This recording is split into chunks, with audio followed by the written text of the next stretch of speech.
SDF media ప్రేక్షకులకు నమస్కారం. ఇవాళ మన దేశంలోని విద్యా వ్యవస్థ గురించి, ప్రత్యేకంగా కేంద్ర బడ్జెట్, రాష్ట్ర బడ్జెట్ల గురించి చర్చించుకుందాం. నా పేరు ప్రొఫెసర్ కె లక్ష్మీనారాయణ. ఇక్కడ మనకు ప్రొఫెసర్ శివారెడ్డి గారు ఉన్నారు. దేశంలో ఎడ్యుకేషన్ ఎకానమిస్ట్లో one of the leading economist అని మనం చెప్పుకోవచ్చు. గత కొన్ని దశాబ్దాలుగా విద్యారంగం గురించి పరిశోధనలు చేస్తున్నారు. యాక్చువల్గా నాకు చాలా super senior and closest friend. అయితే ఇవాళ విద్యా వ్యవస్థకు సంబంధించి వస్తే, అసలు మనం విద్య యొక్క ప్రాధాన్యత ఏమిటి? ఆర్థిక అభివృద్ధిలో కానీ, సామాజిక అభివృద్ధిలో కానీ ఈ విద్య పైన ప్రభుత్వాలే ఎందుకు ఖర్చు పెట్టాలి? దీని ప్రాధాన్యత ఏంటి అని నేను అడగాలనుకుంటున్నాను. ముందుగా ఎస్డిఎఫ్ మీడియా ప్రేక్షకులకు మరియు మిత్రుడు లక్ష్మీనారాయణ గారు, యూనివర్సిటీ ఆఫ్ హైదరాబాద్ ప్రొఫెసర్ గారికి నమస్కరిస్తూ, ముఖ్యంగా ఆర్థిక సామాజిక మార్పులు జరిగిన కొద్దీ కొన్ని అంశాలు చాలా ముఖ్యమైన పాత్ర వహిస్తాయి. ఒకప్పుడు ఏవైతే ముఖ్యమైన పాత్ర వహించినావో అవి ఇప్పుడు కనుమరుగవుతున్నాయి. ఏవైతే అప్పుడు అసలు అందుబాటులో లేవో అవి ఇప్పుడు ముఖ్యమైన పాత్ర వహిస్తున్నది. సో అందులో భాగంగా అంటే ఆర్థిక వ్యవస్థ పరిణామం దశలో ఒకప్పుడు భూమి, యంత్రాలు యొక్క పాత్ర బాగా ఎక్కువగా ఉండేది. ముఖ్యంగా భూస్వామ్య వ్యవస్థలో మనకు భూమి ప్రధాన అంశంగా నిర్ణయించిన తర్వాత ఇండస్ట్రియలైజేషన్ ఫేజ్లో ఈ యంత్రాలు ఇవన్నీ కూడా ముఖ్యమైన పాత్ర ఉన్నాయి. ఇప్పుడు రాను ఏమైందంటే ఆర్థిక వ్యవస్థ పరిణామం క్రమంలో ఈ రెండింటి యొక్క పాత్ర తగ్గుతూ వస్తే ఇప్పుడు మేధా సంపత్తి యొక్క పాత్ర జరిగింది. చూడండి, దేశం యొక్క ఆదాయంలో ఒకప్పుడు ఎక్కువ సింహభాగము వ్యవసాయందే ఉండే, తర్వాత ఇండస్ట్రియల్ కంట్రీస్లో అది ఎక్కువ ఉండే.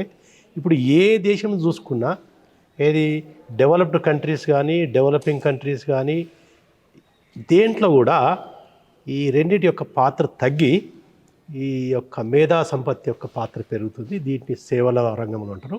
దాదాపు కొన్ని దేశాలలో 100కు 3 వంతులు కూడా ఈ మేధా సంపత్తి ద్వారా వచ్చినాయి. అంటే సేవల రంగంలో వచ్చినాయి. మన ఆర్థిక వ్యవస్థలో కూడా అలాగే 2/3 ఏంటంటే ఈ వీటికి కాకుండా మిగతా వాటికి కూడా మనకు ముఖ్యమైన పాత్ర వహిస్తుంది. ఇప్పుడు మేధా సంపత్తి యొక్క పాత్ర పెరుగుతున్న దశలో దానికి ముఖ్య ఆధారం ఏంటి అంటే, దాన్ని మనం ఎకనామిక్స్ టర్మినాలజీ హ్యూమన్ క్యాపిటల్ అని అంటాము.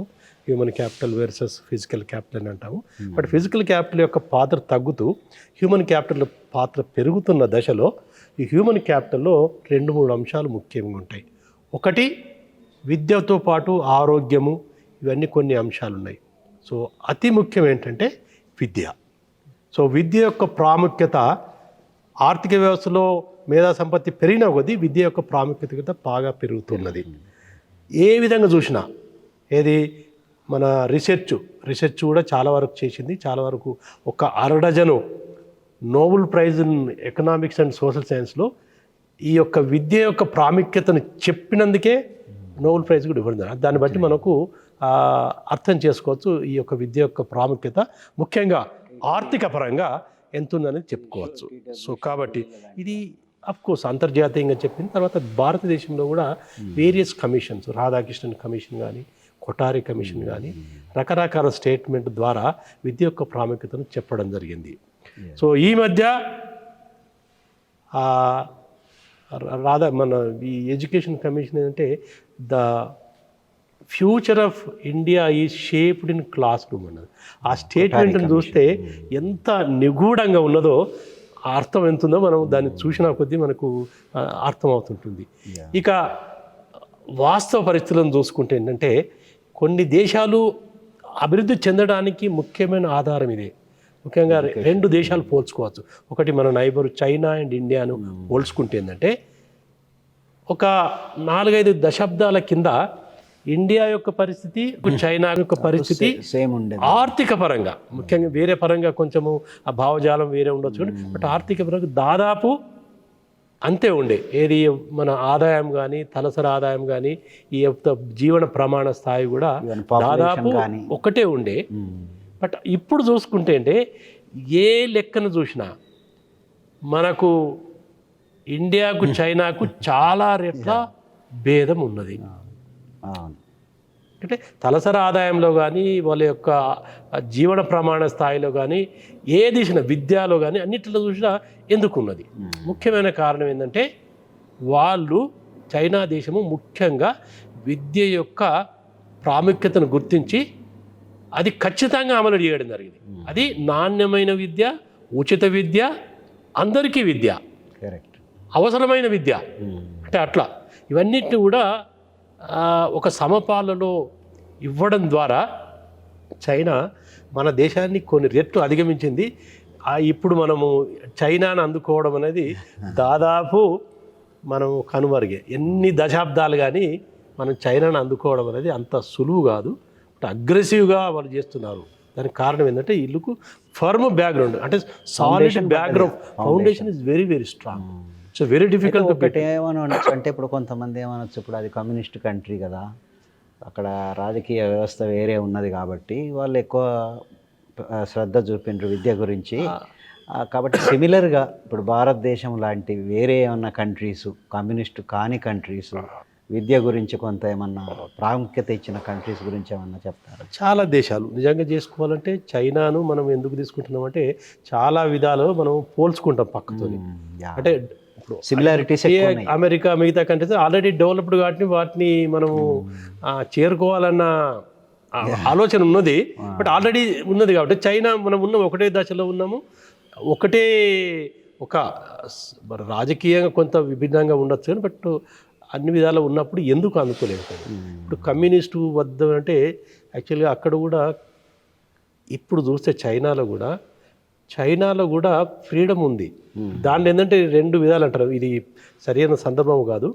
అంటే ఇక్కడ ఏంటంటే China is using market system to protect communist system, but వేరే other countries are using communist principles or socialist principle to protect the market.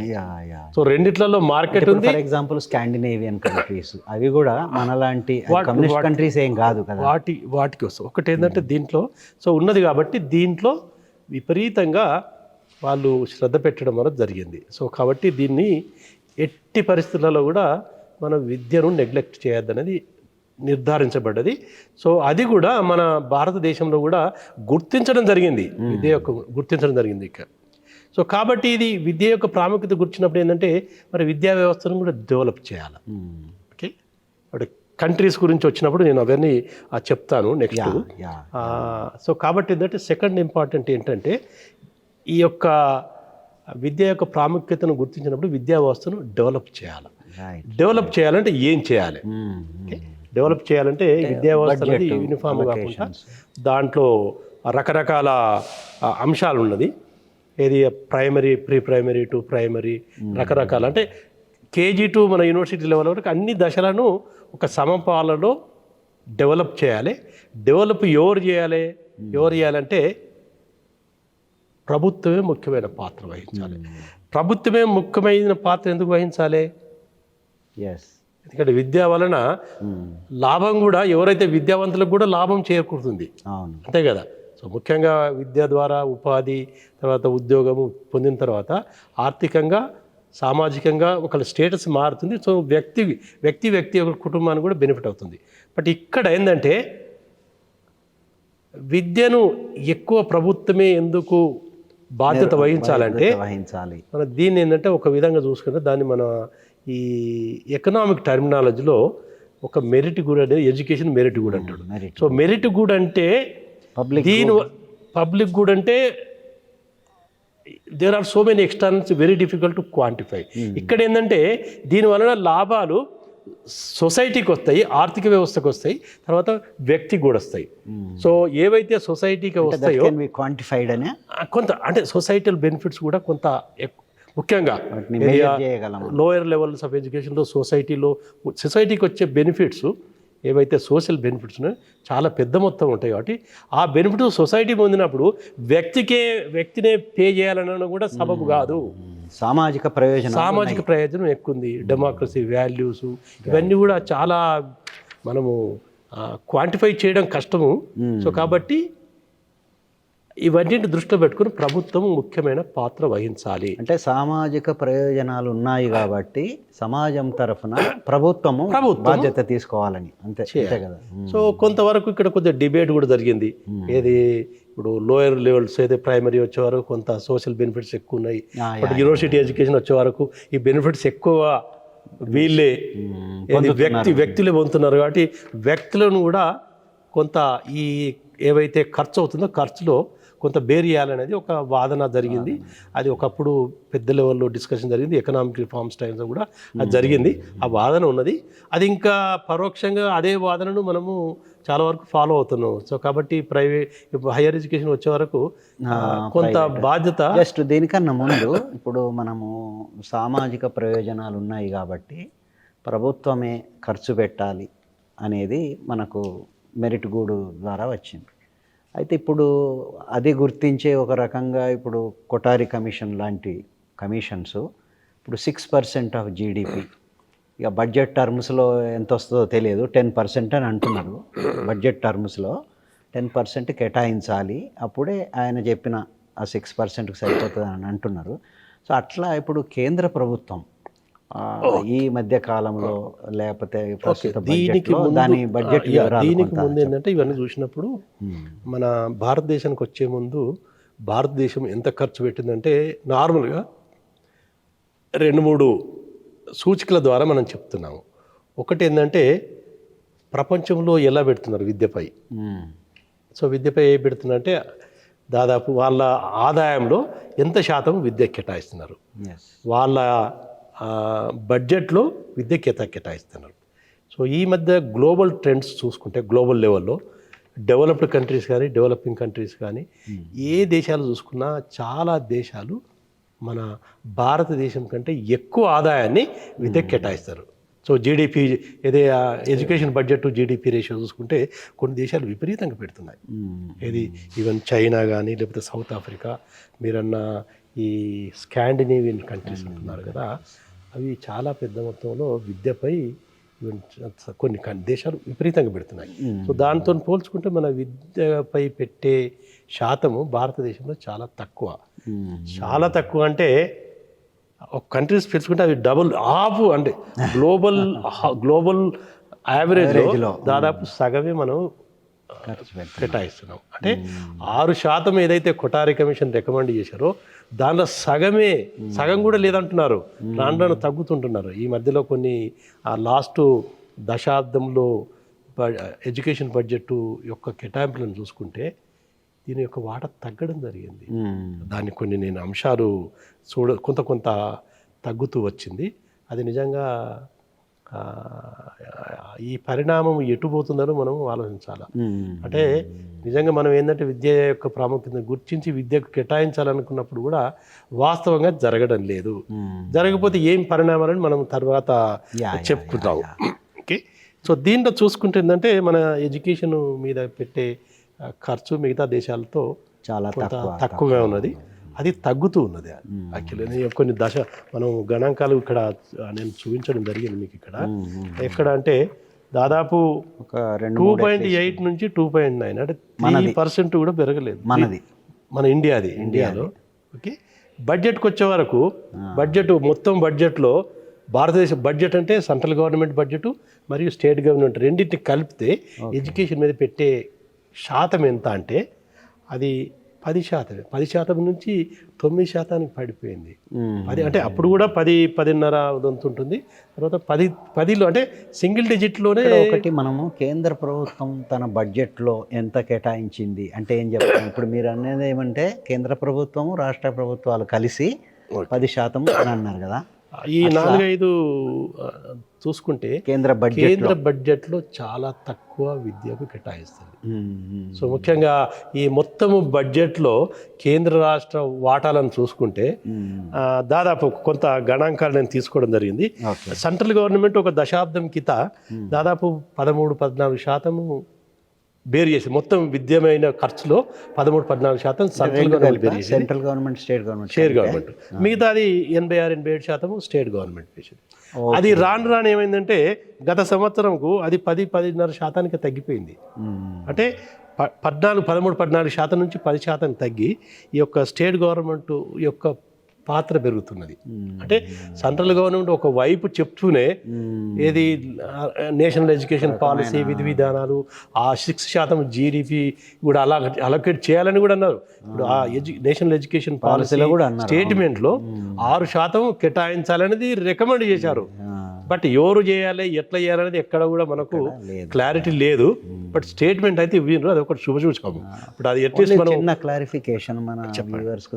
ఇప్పుడు కేంద్ర బడ్జెట్లో తీసుకుంటే రీసెంట్గా ఎంత శాతం కేటాయించారు? అట్లా ఎగ్జాక్ట్ నేను చేయలేదు కానీ ఎందుకంటే కేంద్ర గవర్నమెంట్ చేసేటి చాలా డిపార్ట్మెంట్ 5% ఎక్కువ 80% లేదు, 10% అంటున్నాను. దాదాపు 3-4% ఉన్నది ఒకప్పుడు. ఇప్పుడు దాదాపు లేటెస్ట్ మేబీ 4-5% కంటే ఎక్కువ లేదు. అంటే మొత్తం అబ్సల్యూట్ అంటే 1,00,000 కోట్లు పెట్టారు. 1,00,000 కోట్లు అంటే తగ్గింది. ఎందుకంటే లాస్ట్ ఇయర్ దురదృష్టవశాత్తు ఏంటంటే 2 సంవత్సరాల క్రితం ఏదైతే ఎడ్యుకేషన్ పెట్టిన బడ్జెట్ పోయిన సంవత్సరం నెక్స్ట్ ఇయర్ తగ్గింది, 6% తగ్గింది. తర్వాత ఇప్పుడు కొంచెం పెరిగింది వరకు కొంచెం ఎక్కువ పెరిగినట్టు చూపించింది.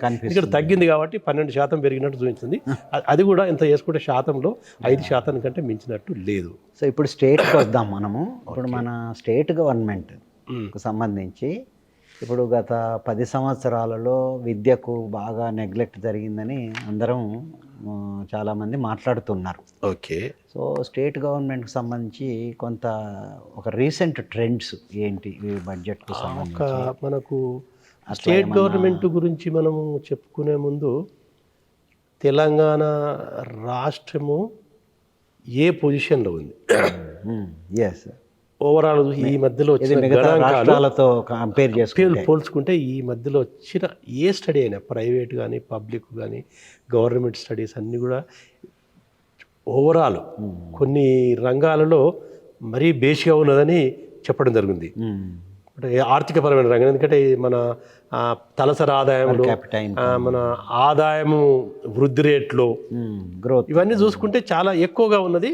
సో దాదాపు మనము ఈ అన్ని రాష్ట్రాల 36 రాష్ట్రాలలో 36 వాటిలలో మన పొజిషన్ చాలా మంచిగా ఉంది. 3rd ర్యాంక్ అంటారు, 3rd ర్యాంక్ ఒకసారి ఫస్ట్ కూడా అంటారు. కొన్నిట్లలో ఉన్నది. బట్ అది ఏంటంటే అది విద్యా వ్యవస్థకు వచ్చే వరకు ఏంటంటే అట్టడుగు, అంటే టాప్ పొజిషన్లో ఆర్థికంగా ఉండి బాటము మనము పొజిషన్లో ఎడ్యుకేషన్ ఉన్నదంటే చాలా విచారించదగిన. ఎందుకు అనేది మనం చెప్పాలి, ఇంపార్టెంట్. సో అది అన్ని గణాంకాలు చెప్తున్నాయి. అది దానికి సింహభాగం ఏంటంటే బడ్జెట్కు సరిపోయిన వనరులు కేటాయించకపోవడం అనేది ముఖ్యమైన అంశంగా మనం పరిగణించవచ్చు. ఎందుకంటే మిగతా రాష్ట్రాలతో పోల్చుకుంటే నేను కొంత ఈ ఏమేమి జరిగింది, ఏ రాష్ట్రాలు ఎంత చేసినాయి అని అనుకుంటే చూడండి, టాప్ 10 రాష్ట్రాలు చూడండి. ఏ విధంగా చూసినా తెలంగాణ తలసరి ఆదాయం కంటే తక్కువ ఉన్న రాష్ట్రాలే. ఢిల్లీ చూడండి, Delhi 24%. Rajasthan one of the backward states, వాళ్ళు దాదాపు 20% ఎడ్యుకేషన్ కట్టాడు. 20%? 19.5 లాస్ట్ ఇయర్లో. సో ఛత్తీస్గఢ్, హిమాచల్ ప్రదేశ్, బీహార్ బీమార్ స్టేట్స్ అంటారు కదా, అది అస్సాం, ఉత్తరప్రదేశ్, బీమార్ స్టేట్లు అన్ని కూడా మనకంటే ఎక్కువ కేటాయిస్తున్నాయి. బీమార్ స్టేటు, వెస్ట్ బెంగాల్, ఈ గుజరాత్ ఇవన్నీ ఏ రాష్ట్రం చూసుకున్నా కానీ మన పక్క రాష్ట్రాలు రెండు ఏమన్నా పక్క రాష్ట్రాలు కూడా మనకంటే బెటర్ పొజిషన్లో ఉన్నాయి. ఏది ఏదైతే సౌత్ ఇండియన్ స్టేట్స్ అంటామో Right. సౌత్ ఇండియన్ స్టేట్స్ అన్నీ కలుపుకుంటే కూడా మనది అధ్వానంగా ఉన్నది. ఆ, ఇంతకుముందు మనము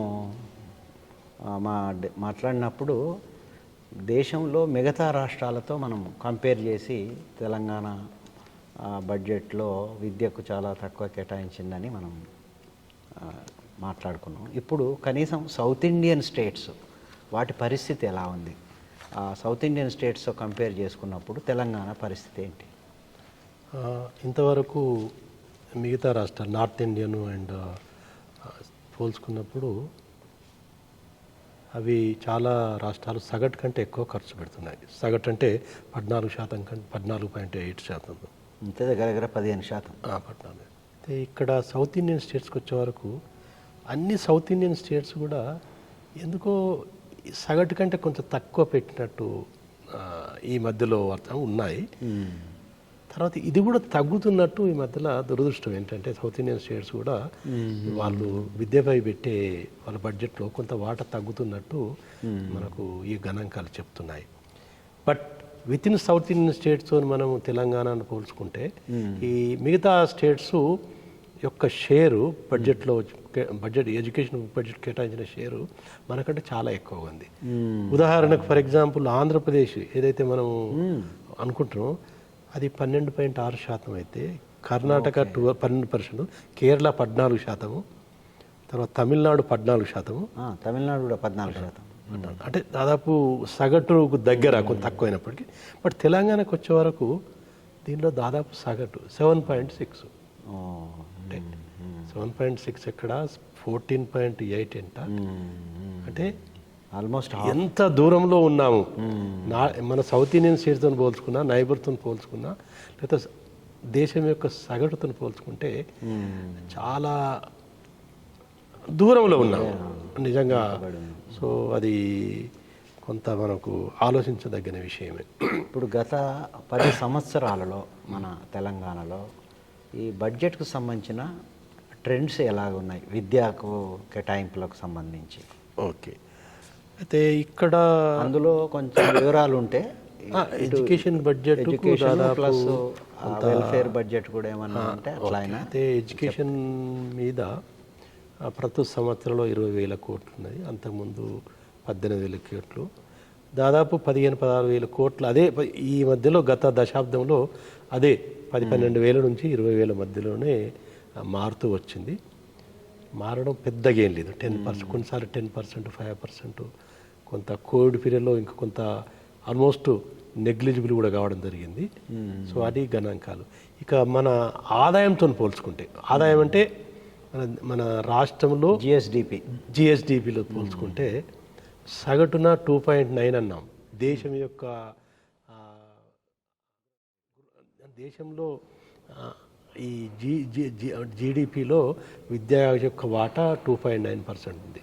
ఇక్కడికి వచ్చేవారికి ఏంటంటే దురదృష్టవశాత్తు ఏంటంటే 2% నుంచి 2% 2014-15 2% జిఎస్డిపి ఎడ్యుకేషన్ కనుకుంటే లాస్ట్ ఇయర్కి వచ్చే వరకు 1.3కి పడిపోయింది. అంటే మన జిఎస్డిపిలో 1.3. అంటే ఏ విధంగా గత 10 సంవత్సరాలను పోల్చుకుంటే తగ్గింది, దేశం యొక్క సగటును పోల్చుకుంటే తగ్గింది, మిగతా రాష్ట్రాలతో పోల్చుకుంటే కూడా చాలా తగ్గింది జిఎస్డిపిలో. ఓకే, ఇది ముఖ్యమైన ఏంటంటే ఇక్కడ రెండు ఏంటంటే నిర్దిష్టమైన ఎందుకు షేర్ ఈ రెండు వాటాలు ఎందుకు అడుగుతాము. నార్మల్గా మనము బడ్జెట్ డిస్కస్ చేసేటప్పుడు ఆబ్సల్యూట్ కంటే ఈ ఆదాయంలో ఎంత శాతం, బడ్జెట్లో ఎంత శాతం అని పెడతాడు. ఈ ఆదాయంలో ఎంత శాతం అంటే మన కెపాసిటీని తెలియజేస్తుంది. అంటే హౌ ఫార్ మన యొక్క ఆర్థిక వ్యవస్థ ఎడ్యుకేషన్ కేటాయించడానికి నిలదొక్కడానికి అవకాశం ఉందా లేదా. కరెక్ట్. సో అది చెప్తుంది. తర్వాత బడ్జెట్ ఏంటంటే ప్రభుత్వము ఎడ్యుకేషన్కి ఎంత ప్రాముఖ్యత ఇస్తుంది. అంటే చాలా మిగతా వాటాలతో రంగాలతో పోల్చుకుంటే కూడా ఎడ్యుకేషన్కి ఎంత ప్రాముఖ్యత ఇస్తుంది అనేది, అది ఇచ్చిన వాటా మన ఏవైతే కొన్ని కమిషన్ చెప్పిన దానికి అనుగుణంగా ఉన్నాయా లేకపోతే వేరే ఉందా అనేది చెప్పుకోవచ్చు. సో కాబట్టి జాతీయ ఆదాయం చూసుకుంటుందంటే చాలా తక్కువగా, ఇక్కడ 6% కొఠారి కమిషన్ 6% పెంచితే 3% దేశంలో ఉన్నదంటే రాష్ట్రంలో ఇంకా అధ్వానంగా దానిలో సగం, దేశంలో సగం, దేశంలో 2.9 అంటే ఇప్పుడు 1.3 సగంలో ఉన్నదంటే దీన్ని బట్టి మనం అట్టడుగు స్థాయిలో ఉండడానికి కారణం ఏంటంటే ఈ విద్యపై చిన్న చూపు పెట్టడం, అది బడ్జెట్లో రిఫ్లెక్ట్ కాకపోవడం. అంటే బడ్జెట్ అనేది ఒక మార్గం, ముఖ్యమైన మార్గం. ఎందుకంటే ఇండికేటర్ అంటే ఇప్పుడు బడ్జెట్ అనేది ఇది నెససరీ కండిషన్ అంటారు. అంటే ఇది డబ్బు పెట్టినంత మాత్రం అవుతుందా లేదనేది నెససరీ కండిషన్. ఇప్పుడు నెససరీ కండిషనే ఫుల్ఫిల్ కాకపోతే మిగతా సఫిషియెంట్ కండిషన్ ఆలోచించాల్సిన అవసరం ఉండదు. ఇప్పుడు అంతే. సో నెససరీ కండిషన్ ఇక్కడ ఫుల్ఫిల్ కావడం లేదు. ఎందుకంటే విద్యా వ్యవస్థను విద్యా సంస్థను నెలకొల్పాలంటే చాలా కొన్ని అంగాలు ఉంటాయి.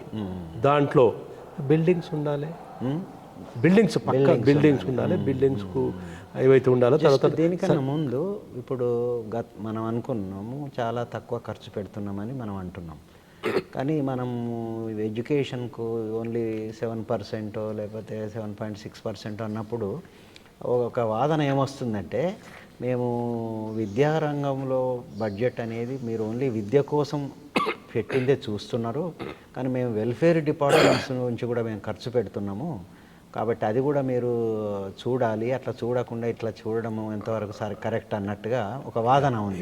ఇది చాలా ముఖ్యమైన అంశము, వాస్తవము. ఎడ్యుకేషన్ మీద ఖర్చు పెట్టే ప్రభుత్వం యొక్క విభాగాలు చాలా ఉన్నాయి. అంటే ఆల్మోస్ట్ ప్రతి డిపార్ట్మెంట్ కూడా ఎడ్యుకేషన్ మీద ఎంతో అంత ప్రత్యక్షంగా పరోక్షంగా పెట్టడం జరుగుతుంది. ఆ లిస్ట్ చూస్తే ఆల్మోస్ట్ ఎవ్రీ డిపార్ట్మెంట్ ఏదో చిన్న అంశం కనబడుతుంది. ఫర్ ఎగ్జాంపుల్ అగ్రికల్చర్ ఉందనుకోండి, అగ్రికల్చర్ ఎడ్యుకేషన్ ఉంటుంది. సో మెడికల్ హెల్త్ మీద, మెడికల్ మీద కనబడుతుంది. ఓకే, అట్లా చాలా. ఇప్పుడు లేబర్ అండ్ ఎంప్లాయ్మెంట్ ఉందంటే ఐటీఎస్, వాటి మీద ఆ టెక్నికల్ ఎడ్యుకేషన్ ఆస్పెక్ట్లో ఇవి కనబడతాయి దాదాపు. అయితే ఈ మధ్యలో ఏంటంటే వాటితో పాటు ఈ మధ్యలో ఏవైతే ఆ వెల్ఫేర్ ఓరియంటెడ్ డిపార్ట్మెంట్స్ ఉన్నాయో, అంటే ఈ మన దగ్గర ఏంటంటే రకరకాల మార్జినలైజ్డ్ సెక్షన్స్, ఎస్సీస్, ఎస్టీస్, ఈ మధ్యలో బీసీస్, కొంత మైనారిటీ కమ్యూనిటీస్, ఇవన్నిటికి కూడా కొంత స్పెషల్గా మనకు ఫోకస్ చేయాల్సిన అవసరం ఉందనేది గుర్తించి ఉమెన్ అండ్ చైల్డ్ వెల్ఫేర్, ఈ అంగన్వాడీస్, ప్రీ ప్రైమరీ ఎడ్యుకేషన్ మీద ఫోకస్ చేస్తారు. ఇవన్నీ కూడా విద్యలో కొంత పాలు పంచుకుంటారు. ఈ మధ్యలో ఏంటంటే ఈ వాదన ఏంటంటే, మేము వెల్ఫేర్ డిపార్ట్మెంట్స్ను ద్వారా ఎడ్యుకేషన్కు ముఖ్యమైన ప్రాముఖ్యత ఇస్తున్నామని ఇది వాస్తవము. ఎందుకంటే దాదాపు 250 సంస్థలున్న మనం అయినప్పుడు ఇప్పుడు 1000 కంటే ఎక్కువ ఇన్స్టిట్యూషన్స్ అయినాయి. అంటే ఈ వెల్ఫేర్ ఇన్స్టిట్యూషన్స్ 250 స్కూళ్ళు ఉంటే ఇప్పుడు 4 రెట్లు పెరిగాయి, ఇంకెక్కువ పెరిగాయి. అందులో గత 10 సంవత్సరాల్లో 4 విపరీతంగా పెరిగినాయి. సో దాంట్లో సోషల్ వెల్ఫేర్ డిపార్ట్మెంట్ ఉంది, ట్రైబల్ వెల్ఫేర్ డిపార్ట్మెంట్ ఉంది, బ్యాక్వర్డ్ క్లాసెస్ వెల్ఫేర్ డిపార్ట్మెంట్ ఉంది, మైనారిటీ వెల్ఫేర్ డిపార్ట్మెంట్ ఉన్నాయి. గణనీయంగా పెరగడం జరిగింది. సో ఇది కూడా ఈ వాదనను కూడా దృష్టిలో పెట్టుకుని కొంత ఎక్సర్సైజ్ కూడా చేయడం జరిగింది. మనం ఇవన్నీ కలిపితే ఎంత పర్సెంట్ కలిపితే నీకు కరెక్ట్ చెప్పాలంటే ఇవన్నీ కలిపి కూడా చూసాము. అంటే అది దాన్ని చూస్తే ఏమవుతుందంటే మనకు కరెక్ట్ అంశాలు చేస్తుందంటే, ఇది 6.7 అయితే మనం లాస్ట్ ఇయర్ అనుకున్నాము 6.7, అది 10% పెరుగుతుంది.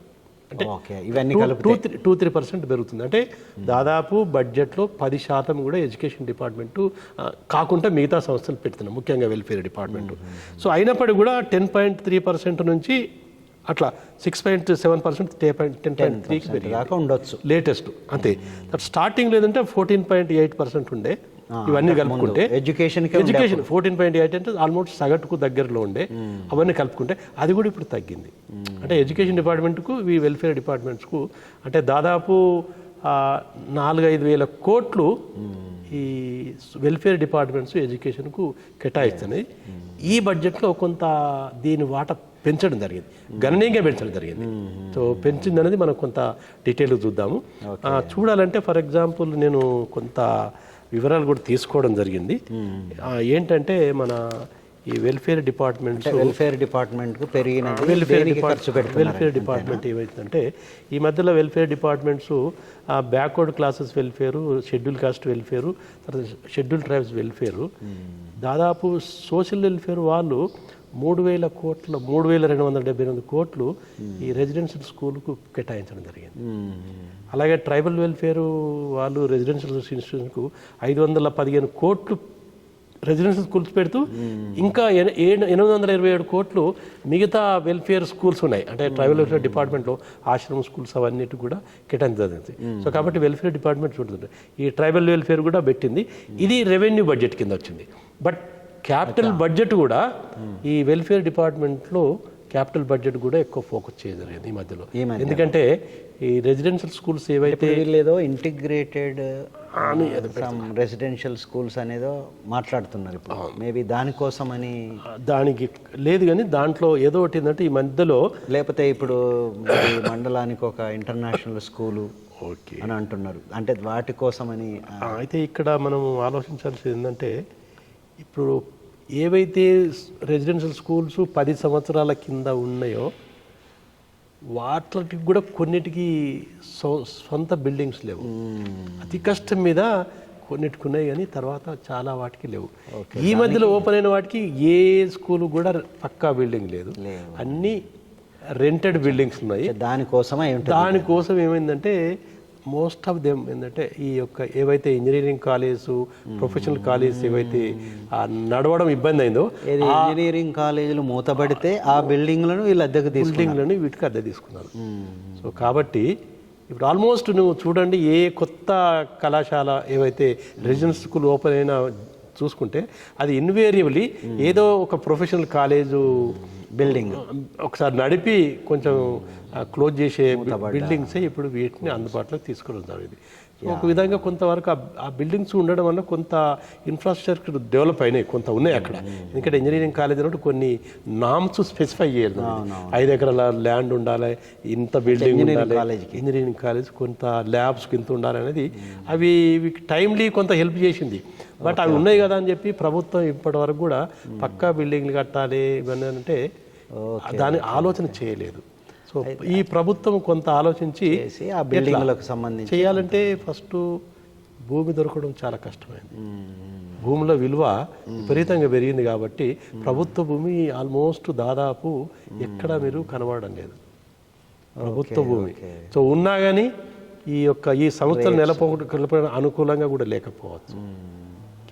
సో ఆ విధంగా ఏంటంటే ఇంజనీరింగ్ కాలేజీలో పెట్టడం జరిగింది. అయితే ఇవి రెండు కలిపినాం అనుకోండి, ఇప్పుడు 7.6% ఎడ్యుకేషన్ బడ్జెట్ ఉంది. ఓకే, ఇప్పుడు ఈ వెల్ఫేర్ది కలిపితే కలుపుకుంటే ఒక 10.5% 10% 2.5% పెరగడానికి అవకాశం ఉంది. ఇవన్నీ అంటే ఏమైందంటే మనం ఆల్మోస్ట్ ఎవ్రీ మినిస్ట్రీ యొక్క బడ్జెట్ చూసి తయారు చేస్తే ఒక దాదాపు ఒక 10% ఉండొచ్చు, 10% ఉండే అవకాశాలు ఉన్నాయి. అంటే నేను దీని గురించి నేను పరిశోధన చేసే సమయంలో అన్నిటిని చూడడం జరిగింది. ఇప్పుడు చూసాము. ఈ మధ్యలో కొన్ని చూడడం, ముఖ్యంగా వెల్ఫేర్ గురించి వచ్చిన వాటికి. సో ఇవి ఒక 10% వరకు ఈ రెసిడెన్షియల్ మిగతా డిపార్ట్మెంట్ ద్వారా ఎడ్యుకేషన్ కేటాయించడం జరుగుతుంది. ఓకే, సో ఇప్పుడు ఇంకొక ప్రశ్న ఏంటంటే, ఇప్పుడు మనకు మొత్తం రాష్ట్రంలో ఒక 26,000 దాకా స్కూల్స్ ఉన్నాయి. ఈ రెసిడెన్షియల్ స్కూల్స్ అన్నీ కలిపి ఒక 1000 ఉండొచ్చు, ఎంతో 1,000-1,200 దాకా అన్నారు. ఈ 26,000 స్కూళ్ళల్లో యాక్చువల్గా ఇన్ఫ్రాస్ట్రక్చర్ పరిస్థితి చాలా దారుణంగా ఉంది. మేము కూడా కొన్ని ఎస్డిఎఫ్ తరఫున చూసాము. ఎందుకు మంత్రి బడ్జెట్ ప్రవేశపెడుతున్న సమయంలోనే అక్కడ ఎక్కడో మంచిర్యాలను ఎక్కడో గొడుగులు పట్టుకొని అంటే రూములు ఉరవడము, ఇంత పరిస్థితి అక్కడుంది. సో దీన్ని కొంత బాగు చేయడానికి ఇందులో ఏమన్నా క్యాపిటల్ ఎక్స్పెండిచరు అంటే రెసిడెన్షియల్ కాక ఎడ్యుకేషన్ బడ్జెట్లో అదేమన్నా మన దగ్గర ఏమన్నా పెంచడం జరిగిందా? అయితే ఎంత పర్సెంటేజ్ అంటే గత ప్రభుత్వము ఈ అవస్థాపన సౌకర్యాలు మెరుగుపరచాలనే ఇందులో ఇది కూడా యాడ్ చేస్తారు. యూనివర్సిటీల పరిస్థితి కూడా, యూనివర్సిటీలలో కూడా హాస్టల్లో మెస్సులకు నీళ్లు రావడం, లేకపోతే ఫ్యాన్లు కింద పడి ఇంజ్యూర్ అవ్వడం, ఒక దగ్గర ఏదో అసలు రూమే పెచ్చులు ఊడిపోయి కింద పడడము. సో యూనివర్సిటీలకు సంబంధించిన కూడా అయితే సరే ఇప్పుడు యూనివర్సిటీస్కు వచ్చారు. ఫస్ట్ ఏంటంటే గత ప్రభుత్వం ఈ యొక్క ఇన్ఫ్రాస్ట్రక్చరు ఫెసిలిటీస్ ఇంప్రూవ్ చేయాలనే ఉద్దేశం కొద్దీ మన ఊరు మన బడి అనే పథకాన్ని తీసుకోవడం జరిగింది. దానికి మొత్తము 7,290 కోట్లు కేటాయించడం జరిగింది. ఈ కేటాయించిన దాన్ని 26,000 ప్రభుత్వ స్కూళ్ళల్లో దాదాపు 24 లక్షల మంది స్టూడెంట్స్ చదువుకున్న దాంట్లో ఈ అవస్థాపన సౌకర్యాలు ప్రొవైడ్ చేయాలనేది నిర్ణయం జరిగింది. సో దానిలో భాగంగానే ఫస్ట్ ఫేజ్లో దాదాపు 3,498 కేటాయించడం జరిగింది. కేటాయించిన తర్వాత దాంట్లో 9,000 స్కూళ్ళను తీసుకొని 14 లక్షల స్టూడెంట్స్ క్లారిఫికేషన్ అప్పుడు ఏమన్నారంటే వాళ్ళు ప్రకటించారు కానీ బడ్జెట్లో స్పీచ్లో బడ్జెట్ డాక్యుమెంట్లో పెట్టలేదని అప్పుడు ఒక అంటే బడ్జెట్ మినిస్టర్ స్పీచ్ చేసిండు, స్పీచ్లో చెప్పిండు. దీంట్లో అక్కడ ఏమైందంటే ఈ గత ప్రభుత్వంలో బడ్జెట్లో ఉన్న వాటిని పట్టించుకోకపోవడం, బడ్జెట్ లేని వాళ్ళను ముందు పెట్టడం అనేది సర్వసాధారణం. సో ఇది మన ఊరు మన బడి అనేది దశాబ్దాల సెలబ్రేషన్ అనేది పెట్టారు. డికేడల్ సెలబ్రేషన్స్ అని పెద్ద లెవెల్లో పెట్టారు. పెద్ద పెద్ద డాక్యుమెంట్స్ కొంత బ్యూటిఫికేషన్ మనం ఉంటాయి కదా ఈ టూరిజం వాటన్నిటి కొంత బ్యూటిఫుల్గా పిక్చర్స్ చేస్తారు కదా, అటువంటి పిక్చర్ మంచి బుక్లెట్లు తయారు చేసి పెట్టారు బ్యూటిఫుల్. అన్నీ బ్యూటిఫుల్ బాగున్నాయి. దాంట్లో ఏం జరిగిందంటే మన ఊరు బడి పెట్టేసి ఫస్ట్ ఫేజ్లో పెట్టారు. కొన్ని స్కూళ్ళకు ఎంతో కొంత ఫస్ట్లో ఇనిషియల్ ఇచ్చారు కదా అని చెప్పి పాపం అందరూ ఇవన్నీ చాలామంది ఎక్కువ ప్రజాప్రతినిధులకే ఇవ్వడం జరిగింది. ఊర్లో సర్పంచ్ వాళ్ళ వీళ్ళు చేయడం జరిగింది. కొంత ఇనిషియేట్ చేయడం జరిగింది. దురదృష్టం ఏంటంటే కొంత ఇనిషియేటివ్ చేసిండ్రు. కొందరు మరుగుదొడ్లకు శాంక్షన్ అంతా మరుగుదొడ్లు స్టార్ట్ చేశారు, కొన్ని స్కూల్ బిల్డింగ్ స్టార్ట్ చేశారు. కొందరు ఈ ఉంటాయి కదా ఈ వంటశాలలకని వాటికి వీటికని ఇది కొంత ఇనిషియేట్ చేశారు.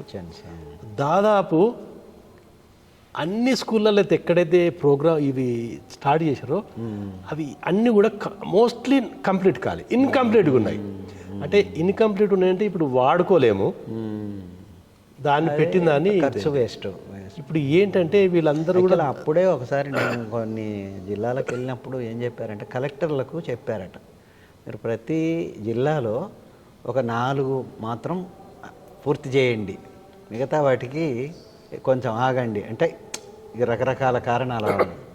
సో ఎనీవే ఇప్పుడు ఏంటంటే ప్రజాప్రతినిధి ఎవరైతే పెట్టారో వాళ్ళు కంప్లీట్ చేయడానికి ముందుకు రావడం. ఆల్రెడీ ఒకరొకరు మేము పోతే వాళ్ళు అంటే వాళ్ళే నేను లక్షల కొద్ది అంటే కంప్లీట్ చేయడానికి ట్రై చేసినారు, వస్తాయి కదా అని రాలేదు.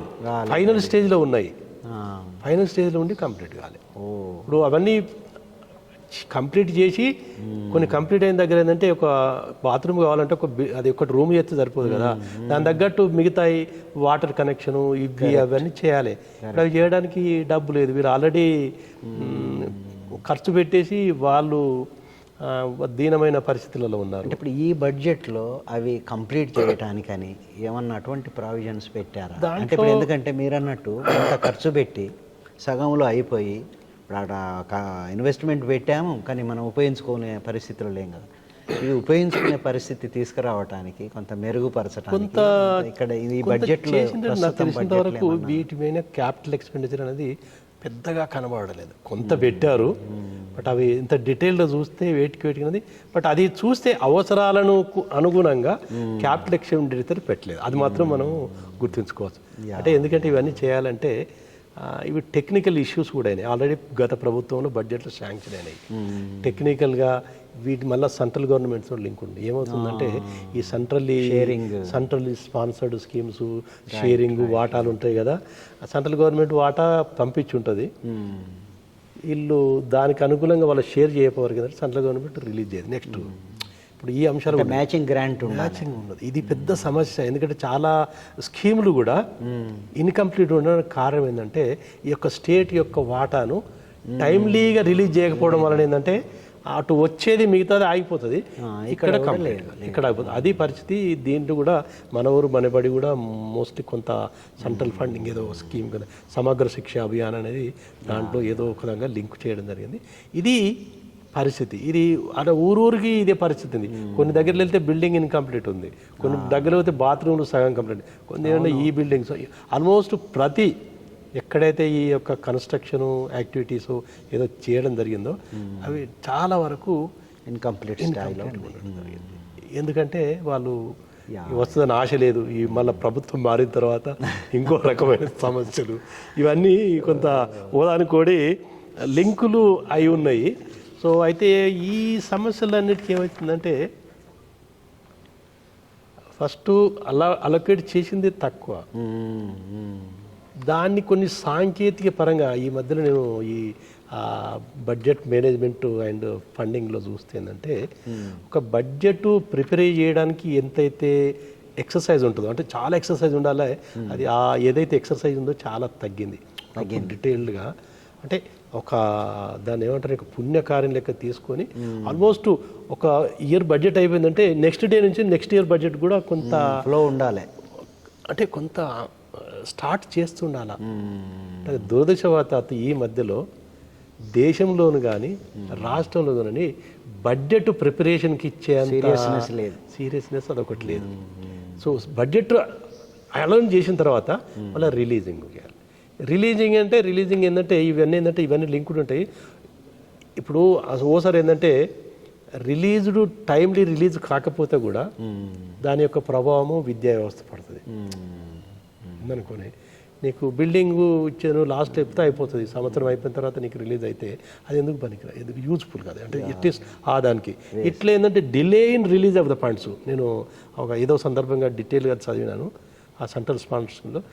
డిలే ఇన్ రిలీజ్ అంటే చాలా డిలే రావడం, ఇక్కడ వచ్చిన తర్వాత టెక్నికల్గా ఇక్కడ ఏ సెక్షన్ నుంచి ఏ సెక్షన్కి పోవాలి, ఏ డిపార్ట్మెంట్ ఎక్కడ అనేది ఫైనల్గా అక్కడ పోవడానికి చాలా స్టేజెస్ ఉంటాయి. అడ్మినిస్ట్రేషన్ సరిగా నెట్వర్కింగ్ సిస్టమేటిక్ సీక్వెన్స్. ఒకటేమో ఇక్కడ మ్యాచింగ్ గ్రాంట్స్ లేవు, తక్కువ ఎలొకేషన్స్ ఉన్నాయి. దీన్ని రెండోది టెక్నికల్ వాటిని ఇమీడియట్ గా సాల్వ్ చేయాలి కదా. వ్యవస్థ అనేది పటిష్టంగా ఉండాలి.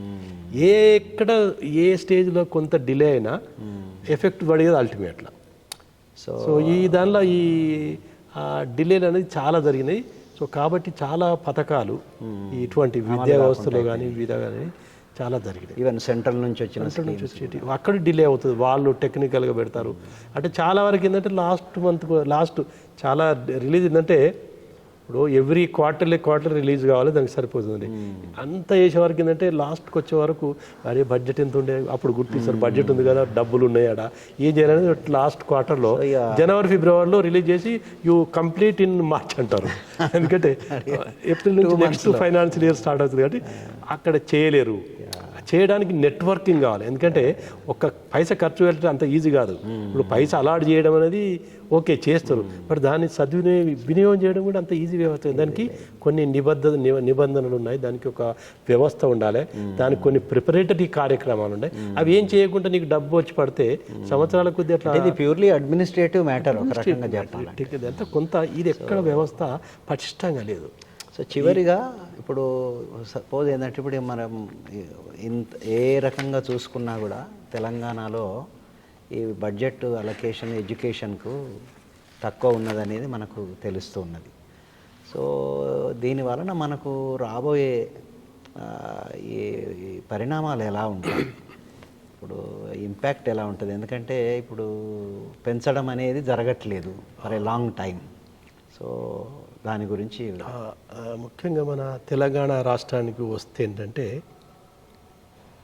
ఈ మధ్యలో విద్యా వ్యవస్థ గురించి జాతీయంగా రాష్ట్రంలో కూడా చర్చ జరిగింది. జాతీయంగా ఏంటంటే ఈ మధ్యలో నీతి ఆయోగ్ రిపోర్ట్స్ కానీ లేదా ప్రభుత్వమైన ఎన్సీఆర్టీ రిపోర్ట్స్ కానీ ఈ యొక్క స్వచ్ఛంద సంస్థ అటువంటి ఏసర్ రిపోర్ట్స్ అన్నీ కూడా ఆసర్ లాంటి అవన్నీ ఏసర్ ఆ రిపోర్ట్స్ అనేది కూడా తెలంగాణ యొక్క పొజిషను అధ్వాన్నంగా ఉన్నదని చెప్తుంది. అంటే 36 రాష్ట్రాల్లో 35వ పొజిషన్ ఉంది లెర్నింగ్ లెవెల్లో. అంటే చాలా ఈవెన్ లిటరసీ రేట్లో కూడా లిటరసీ రేట్ literacy బేసిక్స్ అని అంటే దానిలో లిటరసీ రేటు కావాలంటే బేసిక్ లిటరసీ రేటు అది కొంత అది కూడా ప్రశ్నార్థకమే. లిటరేట్ అయిన పెట్టుకుంటే అది ప్రశ్న సరే అట్లీస్ట్ లిటరేట్ అని అనుకుంటే అది కూడా లేదు కదా, అది కూడా తక్కువ ఉంది. దానివల్ల ఏం జరుగుతుందంటే ఈ యొక్క వనరుల సమీకరణ సరిగా లేకపోవడం, యూజ్ లేకపోవడం వలన ఈ గ్రౌండ్ లెవెల్లో ఏదైతే పటిష్టంగా ఉండాలో అది పటిష్టంగా లేదు. పేరుకు నా మాత్రం లర్నింగ్ క్రైసిస్ వెరీ సీరియస్గా ఉంది. లర్నింగ్ క్రైసిస్ ఉంది, learning crisis related teaching crisis ఇవన్నీ కలిసి మొత్తం ఓవరాల్ క్రైసిస్ పెట్టేసి దాని యొక్క పరిణామాలు ఏంటంటే విద్యా వ్యవస్థ ఒకటే కాదు. ఎందుకంటే ఎడ్యుకేషన్ టెక్నికల్లీ ఈజ్ క్వాలిఫైడ్. మనకి ఇప్పుడు నీకు ఇది సమయం చెప్పంటే మన పాస్ పర్సంటేజ్ ఈ మధ్యలో చూసిందంటే 95%, 99% అంటారు. 10th క్లాస్లో 99%లో 90 మంది ఫస్ట్ క్లాసు, 10 గ్రేడ్ 10, 9 ఇట్లా పెట్టుకుంటారు. అన్ని పబ్లిసిటీ చేస్తున్నారు. మన ప్రభుత్వ సంస్థలు కూడా ఈ మధ్యలో చేస్తున్నాయి. రెసిడెన్షియల్ స్కూల్స్ ఇవన్నీ చేస్తున్నారు. అంటే నాకు అనుమానం ఏంటంటే 90% చదివి 90% మార్కులు వచ్చిన వాళ్ళకు బేసిక్ ఏదైతే దాని ప్రకారం కొంచెం నాలెడ్జ్ అని ఉండాలి కదా. లేదు, నాలెడ్జ్ అస్సలు లేదు. నాలెడ్జ్ అంటే 10% ఫస్ట్ క్లాస్లో చదివినవానికి 2వ క్లాసు పుస్తకం కూడా చదివే సామర్థ్యం లేదు. పాస్ అయిన వాడు ఫస్ట్ క్లాసులో పరిచిన వాళ్ళు కూడా 2వ క్లాసు పుస్తకం కూడా కొంత శాతం ఉంది. ఇప్పుడు ఇవి ఇంకా పోతే నీకు 10th క్లాసు పుస్తకాలు 10th క్లాస్ స్టూడెంట్స్ 100% పర్ఫెక్ట్గా లేరు. 90% కూడా డెఫిషియన్సీ ఉంది. అటువంటిప్పుడు ఏమవుతుంది, ఇది ఒక్కటి ఏంటంటే ఇది ఒక్కసారి కొంచెం క్రైసిస్ మొదలైతే అది అంతటితో నాగదు. అది మిగతా వాటిని బాగా భ్రష్టు పట్టిస్తుంది. ఇప్పుడు ఫస్ట్ క్లాస్లో ఏం నేర్చుకున్నాను అనుకోండి, సెకండ్ క్లాస్లో ఫస్ట్ క్లాసు ఆధారంగానే సెకండ్ క్లాస్ ఉంటుంది. సెకండ్ క్లాస్ ప్రోగ్రెషన్ ఇవన్నీ ఏంటంటే ఈ లింక్డ్ ఉంటాయి. ఇప్పుడు క్యుములేటివ్ డెఫిషియన్సీ అనేది ఏ స్టేజ్కి పోతుందంటే వీ హ్యావ్ అడాప్ట్ ఏంటంటే పుష్ అవుట్ చేస్తున్నాం మనం. ఇప్పుడు ఉంటే పనికిరాడు మనకు నష్టం అని చెప్పేసి వీళ్ళందరినీ పాస్ చేసి బయటకు పంపుతున్నాం. ఆడ స్కూల్ నుంచి జూనియర్ కాలేజ్ డిగ్రీ పాస్ అయిన మా దాకా ఇక్కడ వరకు వస్తున్నారు. డ్రాప్ అవుట్ చేసేవారు, ఇక్కడ పుష్ చేసేస్తారు. ఈడుంటే ఎందుకు తన మళ్ళీ పాస్ కాడు. ఎందుకు ఈ క్రైసిస్ ఎంత ఉందంటే దాని వలన ఇక్కడ ఈ పరిస్థితి వాడు నా ఘరక నా ఘాట్క అవుతుంది. అటు ఉద్యోగం రాదు, ఏం రాదు. ఇప్పుడు అక్కడ కూడా దీనివల్ల పోటీ పడలేకపోతే అన్నీ ఉంటాయి. ఇవన్నీ కావాలంటే ఈ యొక్క విధానపరమైన నిర్ణయాలు ఒకటి సీరియస్ తీసుకోవాలి. విధానపరమైన నిర్ణయాలతో పాటు బడ్జెట్ పై కూడా బాగా శ్రద్ధ పెట్టి, అంటే పాలసీలో కొంత చేంజ్, పాలసీ విధానపరమైన నిర్ణయంతో పాటు నేను చెప్పాను కదా budget is necessary but not only necessary condition. ఇప్పుడు నెససరీ కండిషన్ ఇది పెంచాలి. కొందరు ఎందుకు అవసరం లేదు అంటే కొన్ని గణాంకాలు చూసుకుంటే మరి కొన్ని ఏంటంటే డబ్బు ఖర్చు పెట్టకుండా చేసే పనులు కూడా ఉన్నాయి. కనీసం వాటిని శ్రద్ధ పెట్టండి. ఇప్పుడు నీకు ఖర్చు పెట్టడానికి ఆదాయం లేదంటే ఓకే, బట్ ఖర్చు పెట్టకుండా జరిగే పనులు కూడా చేయొచ్చు. చాలా ఉన్నాయి. ఉన్న ఖర్చును కొంచెం పొదుపుగా వాడుకోవడం ఇవన్నీ చేస్తే కూడా చాలా వరకు క్రైసిస్ అనేది ఓవర్ నైట్ సాధ్యం కాకపోవచ్చు. కొంతనైనా పటిష్టంగా కొంత ప్రణాళికబద్ధంగా లాంగ్ టర్మ్గా చేయాలి. ఇప్పుడు చేసి నెక్స్ట్ ఇయరే కావాలంటే అది కాదు. సో కాబట్టి ఏంటంటే వీటిని బడ్జెట్తో పాటు ప్రణాళికబద్ధంగా ప్లాన్ తయారు చేయాలి. ఇప్పటి నుంచి ఫస్ట్ క్లాస్ నుంచి ఫౌండేషన్ నుంచి నేషనల్ ఎడ్యుకేషన్ పాలసీ కూడా కొంత గుర్తింపు జరిగింది. బట్ దానికి అనుగుణంగా మిగతా కార్యక్రమాలు లేవు కానీ బట్ అట్లీస్ట్ అంటే ఫౌండేషన్ స్టేజ్ అనేది గుర్తించడం జరిగింది. ఎందుకంటే ఫౌండేషన్ స్టేజ్ ఏదైతే చిన్న పిల్లల నుంచి అంటే ఉంటారు కదా 2-3 years నుంచి వాళ్ళకి ఏంటంటే 8 years వచ్చే వారికి 80% ఆఫ్ ద డెవలప్మెంట్ అంటే చైల్డ్ యొక్క డెవలప్మెంట్ మైండ్ అండ్ బాడీ యొక్క డెవలప్మెంట్ 10 సంవత్సరాల లోపల వరకే జరుగుతుంది. తర్వాత మనం ఎన్ని చేసుకున్నా పెద్ద ఏవైతే డెఫిషియన్సీస్ ఉంటాయో, ప్రైమరీ ఎడ్యుకేషన్ కూడా మన దగ్గర లేదు. అది ఆ డెఫిషియన్సీస్ ఏవైతే ఉంటాయో అది ఓవర్కమ్ కావడం కష్టం. తర్వాత నువ్వు ఎన్ని చేసినా ఇప్పుడు ఫౌండేషన్ గట్టిలేక పక్కన బిల్డింగ్స్ అన్ని ఇదని చేస్తే ఎప్పుడో ఆ క్రంబ్లింగ్ జరుగుతుంది. అది ఇప్పుడు జరుగుతుంది. అది సో దానికి తగ్గట్టు ఏంటంటే కొంత ఇప్పుడైనా ప్రభుత్వాలు కొంత ఆ నేషనల్ ఎడ్యుకేషన్ పాలసీకి అనుకూలంగా కానీ లేకపోతే కొత్త ప్రభుత్వం రాష్ట్ర ప్రభుత్వం వాళ్ళు కూడా చేసి కొంత ఒక మాటలు స్టేట్మెంట్స్తో కాకుండా వాటిని ఒక బడ్జెట్ ద్వారా విధాన రూపకంగా తర్వాత బడ్జెట్ ద్వారా చూపిస్తే రాబోయే కాలంలో మనం విద్యా వ్యవస్థ అభివృద్ధితో కాకుండా విద్యా వ్యవస్థతో పాటు ఆర్థిక అభివృద్ధి సామాజిక అభివృద్ధి కలవడానికి ఆస్కారం ఉందని చెప్తూ నాకు ఈ అవకాశం ఇచ్చిన ఎస్డిఎఫ్ మీడియా వారికి ధన్యవాదాలు తెలుపు థ్యాంక్ యూ సో మచ్. ఎందుకంటే మీకు వేరే సెమినార్ ఉన్నా కూడా ఇక్కడికి వచ్చి ఇంత టైం స్పెండ్ చేసినందుకు ధన్యవాదాలు.